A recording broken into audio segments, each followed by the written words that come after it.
I have been an athlete as long as I could remember. I've always loved the feeling of moving, so sports has always played a really important role in my life. My name's Nadine Terlicher, and I'm a performance therapist. Our job is just to help make sure that the athletes are at as optimal of a level as possible. And so the way that we input into that is different depending on what the issue might be.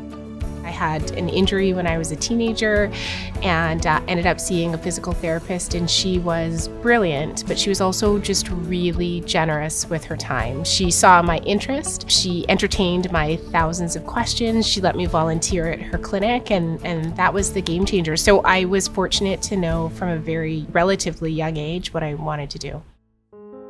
As an athlete, I always had an interest in helping athletes. And although clearly this is a very different level of intensity and professionalism, there's still something that you understand about trying to kind of reach for your potential and also trying to really understand what it feels like to be injured and not have the opportunity to be performing in the way that you'd like to. But it's always been something that's been near and dear to my heart, and it's kind of come naturally.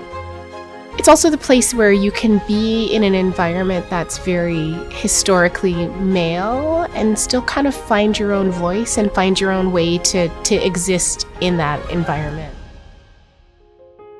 I've had the good fortune up until now to be able to be quite hands-on as a mom, and so taking this job was definitely a big deal because it's meant leaving my family behind for this season, which is something that is completely new for all of us and really wouldn't be possible if not for my unbelievable husband and my unbelievable kids. But one of the things that my husband said, which I think is so true, like he just talked about how important it would be for our girls to see me do this. And not just for our girls too, right? You know, like representation really does matter. And so if we have opportunities to do that for someone else, there might be some other little high school girl out there that was just like me that suddenly gets to see something that might capture their heart.